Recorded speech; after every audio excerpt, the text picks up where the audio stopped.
Well, they have some more orders here in San Bernardino County, so it's like everything's closing down again, but it is what it is. Yeah. Be safe. How about where you are, Jeff? Yeah, same thing. It's starting to close down. I Yeah. have I have friends that are in the restaurant business, and they're still allowed to do outdoor service, but I honestly don't know how much longer that's going to last. Um, I don't know if you remember. Do you remember the old restaurant near Wilshire on Fairfax called Tom Bergen's? Yes. Yeah, they took over that place. Two investors bought it, and they had it declared a national Historical, whatever monument. Historical. historical monument, yeah, and or site or whatever you want to call it. And so they're running that. They've been running that. That place is like walking into a time warp. I mean, it's incredible. You go in there, you see all the signatures that they have on Oh, Shamrocks. It was an Irish pub, and they're kind of uplifting it a little bit. But anyway, so they've been just doing outdoor service in the parking lot, and they've been showing movies up on the wall. It's what I do at home sometimes. And I just don't know how much longer you're going to be able to do that either. So yeah. it's a I do shame. feel bad for the restaurants. I'm glad they can at least have outside. They're actually taking up their parking lots and opening up tents and tables. It's great. It's really good to see. Yeah, yeah. Well, you got to do what you got to do. Got to do it. We have a pub in our village here in England, and we thought they'd just go completely bankrupt when the lockdown happened. They started serving kind of food on a Friday night and stuff, and I think the first night they sold like 120 covers or something. So they've just adapted, and they're not making money, but they're taking over, and they have and of course the village kind of wants to support them as well, So People are dying to go out to eat. I know I am.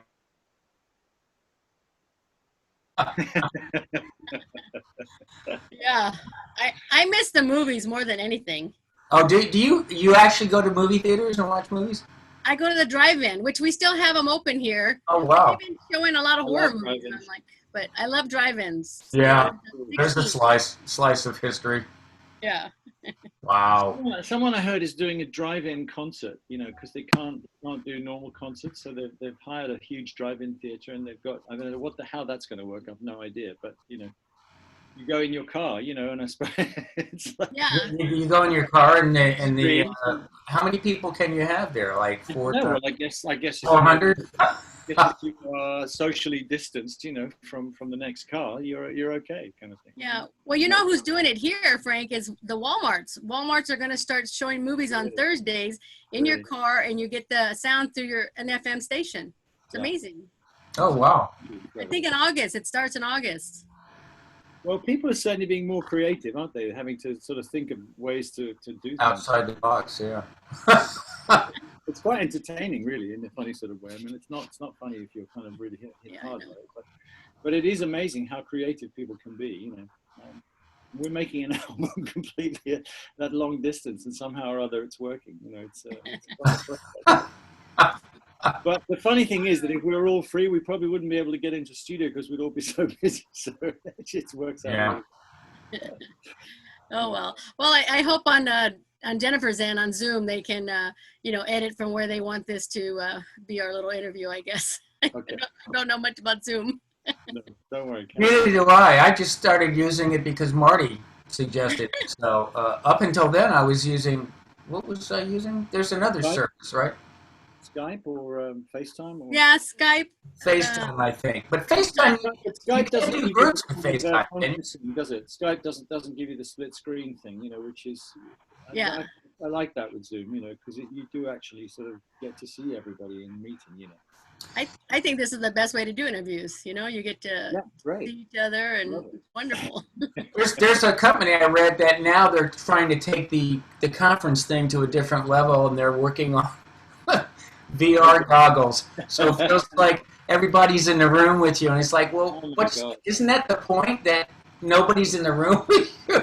It's just like we're going backwards now. Totally. Oh my gosh, that's hilarious. Yeah.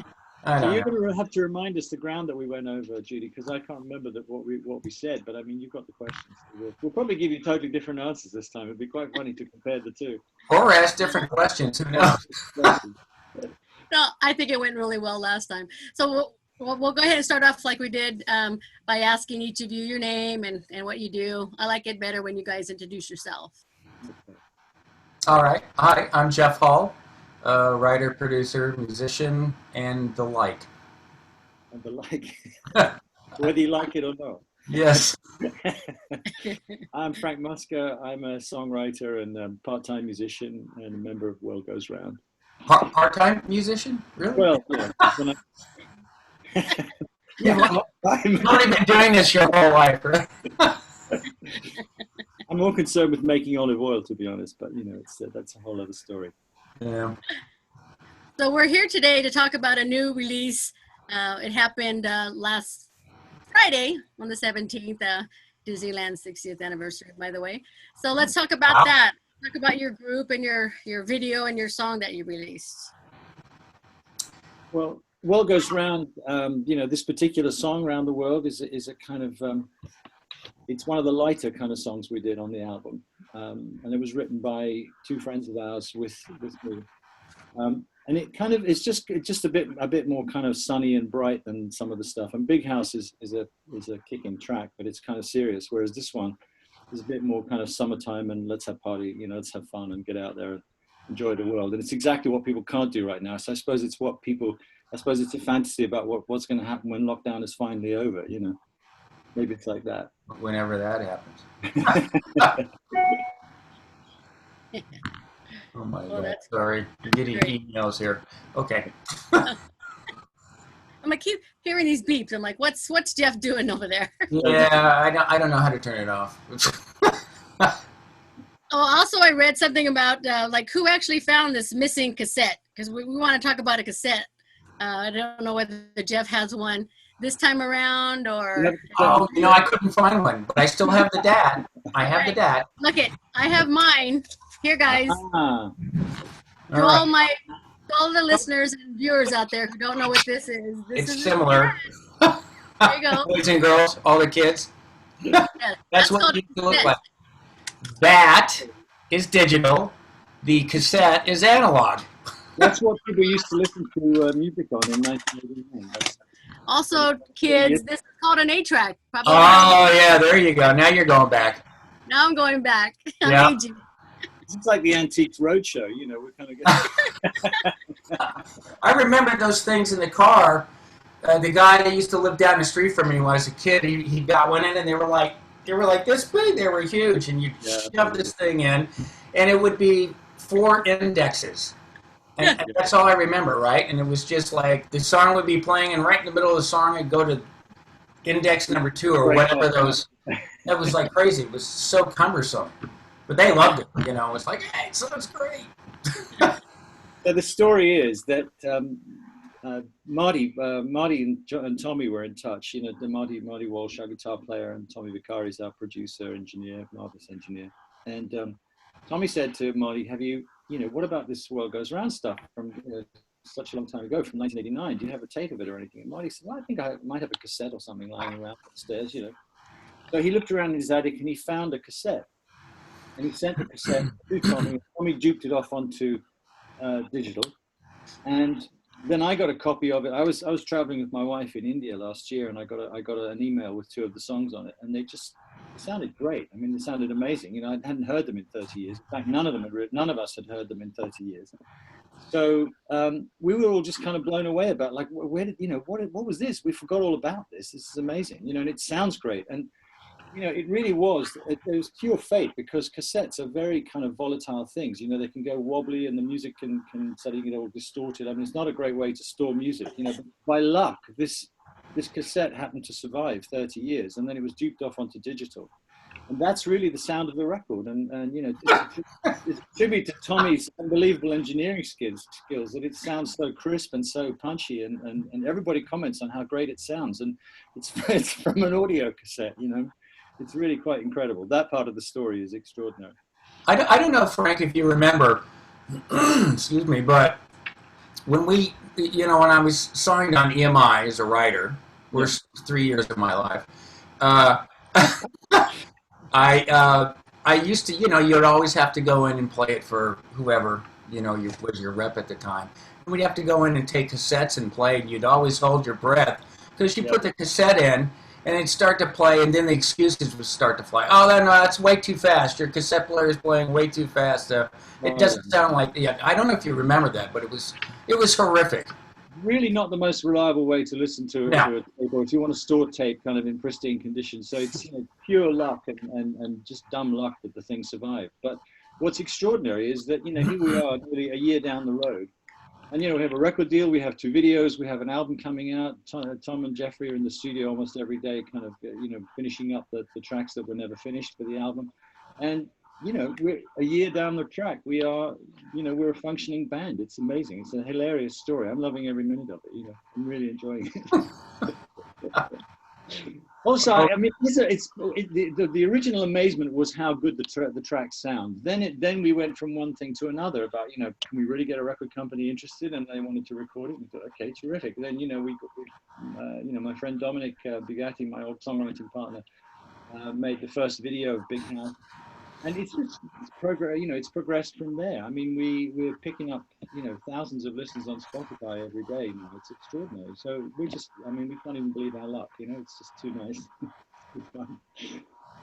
That's the best thing for 2020 is you guys. That's going to bring out this new singles and the album to follow. What better can we ask? It's amazing music.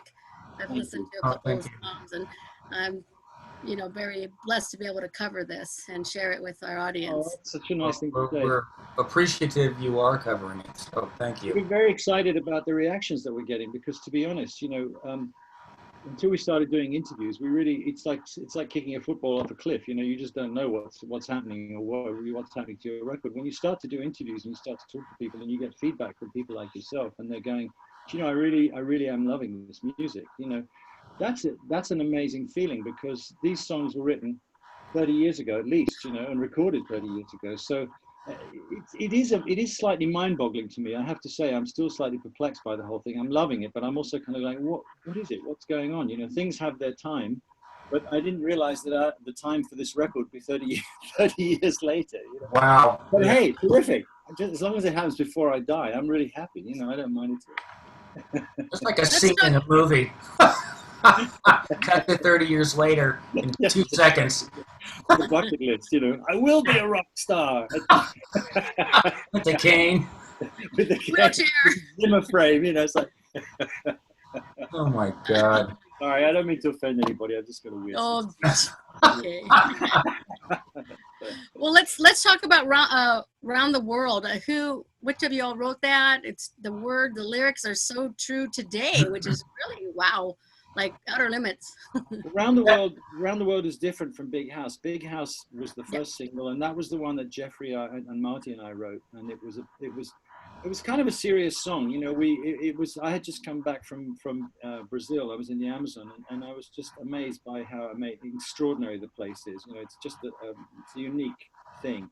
And I found out also very troublingly at the time that it was being torn down and burnt at an incredible rate. I mean, just something still is. Couldn't even calculate. So we wrote this song, as part of our repertoire for Big House because it just seemed like a big thing to do. The idea that we were come back to LA, nobody wanted to talk about it. Everybody was too busy with their job and their partying and their social life. And I just got this idea for a bunch of very hedonistic people kind of living in a big mansion up on a hill, drinking champagne and partying while the city is kind of drowning in filth and garbage and pollution, and it seemed like a good metaphor for what we're doing to the planet, and 30 years on, it feels even more appropriate, Now, Round the World is a different story. Round the World, I hope, shows that, we're not all kind of, doom mongering. That's actually one of the only outside written songs, except you co-wrote that, but. Yeah, it was written with 2 friends of mine at the time, Jake Hawley and Kim Tyler, who were both musicians, both, guys who were in the sort of, in the orbit of the band, they were friends of ours, and we regularly wrote stuff with friends of ours, and it just happened that this particular song really fit the groove. I loved the chorus when I heard it. It just sounded so kind of up, and uplifting, and anthemic, but in a kind of sweet way, not like a sort of, we're going to rule the world kind of way. Just No, it's a fun tune. It's a really fun tune tune. that brings everybody in. You immediately, it makes you feel like the sun is out and it's summertime, and it's a lovely. It kind of reminds me a little bit of Don Henley's like Boys of Summer kind of feel. Yeah, Even though it's it has a completely different song, but it reminds me of that. But interestingly, when we wrote it, it was very much an acoustic tune. It was just like a country rock tune, like a sort of Jackson Browne or something like that. And then Mr. Frank over here, comes along. He's our kind of resident R&B dude, and puts this kick-ass kind of Prince, drum and bass feel together with cellos, like Wow. I don't know, like Raspberry Beret or something like that, but it just became a fantastic sort of create that kind of. I love that kind of fusion of stuff where you get stylistically, you get things that clash and they create something that sounds very new, And to me, Round the World has that, it's a strum along tune, I mean, you can learn the chords in 3 seconds, but the arrangement that Jeff did on it is just, I mean, block your ears, Jeff. You'll get big-headed if I say, but it's just genius because it has this amazing kind of freshness to it, and power because of the cello line and stuff. So go figure, But the song is actually quite a serious song too, because it's about leaving one love that a relationship that's going nowhere, and going off with a new love, So it's kind of it's kind of serious in a way too, but when you get to the chorus, it's really optimistic because it's like, I'm going out there, I'm going to just embrace life with everything it has, and the great discovery that when you do get out there, everybody wants the same thing, everybody's the same, regardless of their culture or their nationality or their race or whatever. We all want the same thing, we all want to be happy, we all want love, we want fulfillment, we want excitement, we want joy, all of those things, So hopefully this is a song that makes people feel good in the middle of a pretty crap situation. Yeah. I hope so. Yeah, I think it's going to do that. Feel good every time I hear it. So that is the power of music. I've heard this song 8,000 times, but every time I hear it, it just makes me feel good. It's like an infusion of positive energy. So that's a good thing. If you can do that as a musician, you're doing your job. Yeah, that's good. I know last time we spoke, we talked about that new show called Songland, because I wanted to bring that up again. Oh, yeah. Right. Without you guys, there's no way all of us could have the music that we inspire us, motivate us, because without the songwriter, there would be no song, and that show's amazing. And I love the fact that all of you are songwriters. So let's touch a little bit about your songwriting, what that means to you. Yeah, I guess I came into this business as a musician first, even though I was dabbling in songwriting when I was, I don't know, I think the first song I wrote was maybe when I was 14 or 15 or something like that. But I had no aspirations to be a songwriter. I just wanted to be a great musician and do that. And then as the years went on, 5 years or whatever, not very long, I kind of recognized, I said, this is about as far as I'm going to go with this. I need to take this a little further. And that's when I started taking up writing and arranging and all that kind of stuff more seriously, because I'd have a longer shelf life in this business. So that's when I got into songwriting. So I really, and then it really cemented me when I was signed to EMI, and that's when I had to, like crank everything out, which is not really what I like to do. But that's kind of when everything really went towards It's a really creative period, though, Jeff. I mean, Piano in the Dark is an acknowledged classic. Well, I wrote that before I got When I tell signed. my songwriter friends in England that I'm in a band with the guy who wrote Piano in the Dark, they kind of go, really? Oh, that's a really classy tune. And I'm a drummer. Hey. Yeah, it's a one-off, He's not really like that. But yeah, so I kind of went a roundabout way, as opposed to, I don't know, Frank. I don't know what your story is on this. Did you kind of start out being a songwriter? I started out in a duo with Dominic, my old songwriting partner, Dominic. Oh, right, yeah. Been my partner for, 45 years, something ridiculous. We met at university and we started playing together as a duo. And then our whole career kind of progressed from there. We used to play with 2 acoustic guitars in a wine bar on a Friday night, and and had a whale of a time. We loved it. But then after we finished, got our degrees, we actually got serious about it, and we had a record deal and a publishing deal. And I just sort of fell into it. It's one of those things. But it was, and because we were having really no success as artists, but people were covering our songs, we suddenly started to think of ourselves as songwriters, because, you go with what's being successful. And we had an incredible run of about 10 years in Britain before we came over to America. But it was always our aspiration to work, in America, in LA particularly, because of just the sheer brilliance of and the abundance of these amazing musicians and producers and studios. That was the benchmark. That's what you aspired to.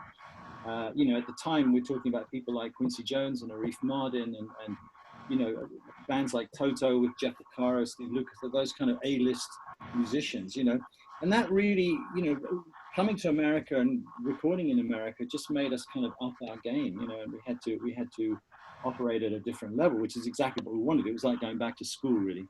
But I think the most interesting thing about World Goes Round is that all four of us are actually songwriters. That was the basis of the band. That's how we came together in the first place, because we had a studio in Laurel Canyon, and Elizabeth and I had this studio in Laurel Canyon. Loads of people used to record there, and Jeff and I had written together, Marty and I had written together, and we just suddenly thought, wouldn't it be great to just make a record where there's no A&R people, there's no input from the record company, we're just making a record that we want to make for ourselves. And that's the record that we're making right now, 30 years later, So it's an amazing thing. It just shows you, things have their time, and if you do good work, sooner or later, it will percolate up to the top, But it's the core of this band is the songwriting, and it's a rare thing to have a band of four people who are all good songwriters. That's kind of a strong element to the band. Usually, bands have one songwriter who writes all the songs and makes all the money, and the others get really pissed off and sue him for 30 years. In this case, we're all involved in the writing. We're all involved in everything, and it really is a democracy. It's incredible. We're going through the process right now of doing the artwork for our album cover and picking the shot and making a logo and all of the things that you have to do for when the album comes out in the autumn. And we're working with some really super talented people, but in the end, the decisions always come back to the five of us, to the four band members and to Tommy, who is an unofficial band member anyway, as the producer and the engineer. The five of us, our little creative circle, in a weird sort of way, is completely self-sufficient. I think there's one outside overdub on the whole album, guy playing an accordion. Pretty much. Brian Mann, beautiful overdub. He's the only outside musician. Everything else is made and recorded and played by the band. So maybe there will be more guest musicians in the end or in the future, I don't know. But just for now, this is really about the four of us, our writing, how we feel about things, how we want things to sound. It's not fashionable. Of course, it's not fashionable. It's 30 years old. But the interesting thing is it really is relevant. It seems to chime really well with people who love that era of music, because it's of that era, but it's brand new because no one's ever heard it before. So there's no such thing to be in, There's no such thing as fashionable when it comes to good music. Good music transcends decades and generations and stuff like that. I think. I agree. And the thing about it is, as a songwriter, you always aspire to have the best possible version of your song. That's the dream. Whenever you write a song that you think is a hit, you hope you're going to get the best producer, the best singer, the best band to play it. And 9 times out of 10, it's a bit of a disappointment, even if it's a hit. So to be able to take something creative and take it absolutely all the way, to the max, to the stage of getting it out there, without outside kind of interference, is it's a blessing. It's a once in a lifetime shot. So I'm enjoying every minute of it. And what's interesting is that Jeff and Tommy and everybody, we're all working on another 4 or 5 tunes, to supplement the original 7, which were written at the time and recorded at the time. They just weren't brought up to the same kind of mark. We never got round to finishing them off, basically. So now we're finishing off these tracks 30 years down the line, And it's really interesting because it's like a time warp. We're not trying to pretend it's 30 years ago or anything. Everybody's just playing and singing in the way they're doing it now, but it just fits seamlessly. It's extraordinary. So it has this great feeling of then and now about it. It's not just a nostalgia fest. There are 4 or 5 songs which for us are brand new because they've been sitting in there and suddenly they sound I mean, they're sounding amazing. I'm really looking forward to playing you this album. There's some really You know, I think I made this analogy last time. I think it kind of reminds me of that movie Seven and Up, and I'm not sure yeah. if that's the title of the movie. That was an incredible concept at the time when they followed. They picked 10 kids from age 7 and followed them until they were 30. And that's kind of what this is turning out to be, working on the same project. The line just came to me. This is a time-lapse album. It's one of those things where you put it in the box and you watch a flower kind of growing like that and opening and shrinking and stuff. This is like a time-lapse album. It's sort of it is extraordinary though, because it isn't just about discovering something that was finished and dusted then. We never thought there'd be an album in it now, but the demand is such that the record. But it's the same project. That's the thing. It's not a new record. Yeah. It's the same. It's the same. What do you call those things? Remember those things where you used to in school? Time capsule. Time capsule. Yeah, and you put all this stuff in there and you bury it, and 30 years later somebody would dig it up and throw it away. Yeah. So I'm like this terrible sort of guy with the whip going, get in that studio, finish that damn record, and it's like just go, we're on lockdown, nobody can move. Have you two heard of Ken Burns? Yes. Well, I think Ken Burns he needs to do a documentary about you guys. Yeah. Definitely. That would be fun. Well, hopefully one of these days we'll meet up and actually play in the same recording studio. That would be a novelty. That would be fun. Well, that's what I was wondering. I know you can't go out and perform, but are you guys going to do like a Zoom play where all of you get together so we could see you all play via Zoom? I think everyone's doing that. That's tricky for us because, to put on a show that's worth looking at, you need rehearsal. I mean, I have no doubt at all that this band could absolutely knock people's socks off live, but every band needs rehearsal. Trying to rehearse over Zoom with, I'm not sure it's happening. And to be honest, we've got our work cut out for us just to get this album finished and to get it out there and promote it.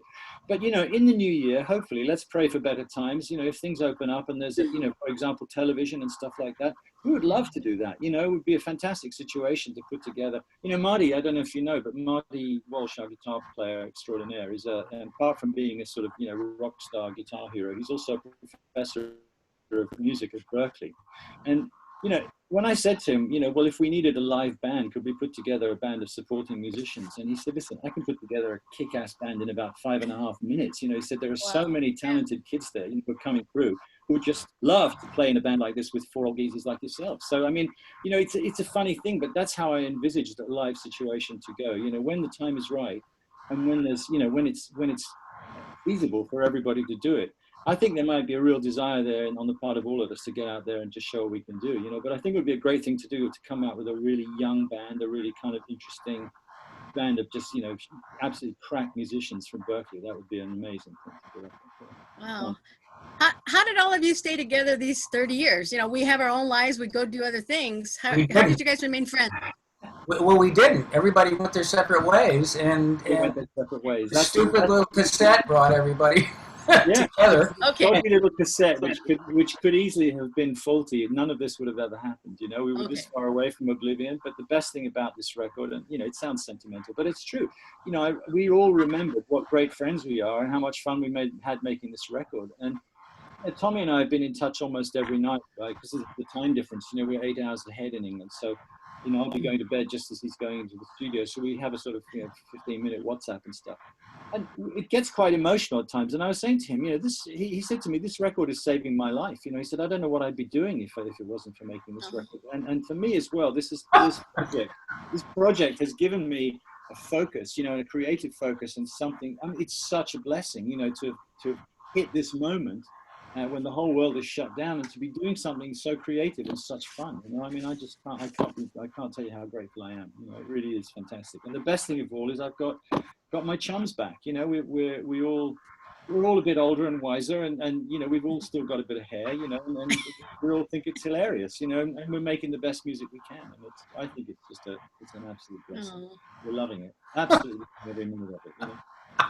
And Jeff pretends not to be loving every minute of it, but he really is. No, what? Hey, he's gotten me out of my house. I would be at my pool right now.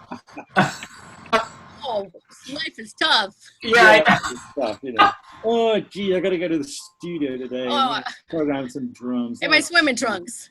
Yeah. Yeah, exactly. It's 90 degrees out there, you know. So before we go, let me see your mask. Let's see what your mask look like. Oh, quirky, I forgot about that. I had a look at my mask the last time. I didn't like what I saw. I got a new Mickey. I need a Mickey. I need a new mask. I need a new my Halloween mask. My little kitten, black cat. I think I look like a sort of rather inept bank robber in this thing. I think I need to get something else. It's not working for me. So Maybe I need a World Goes Round logo there. Yes. There you go. See, I see you're celebrating Disneyland's. What would you say, 60th anniversary?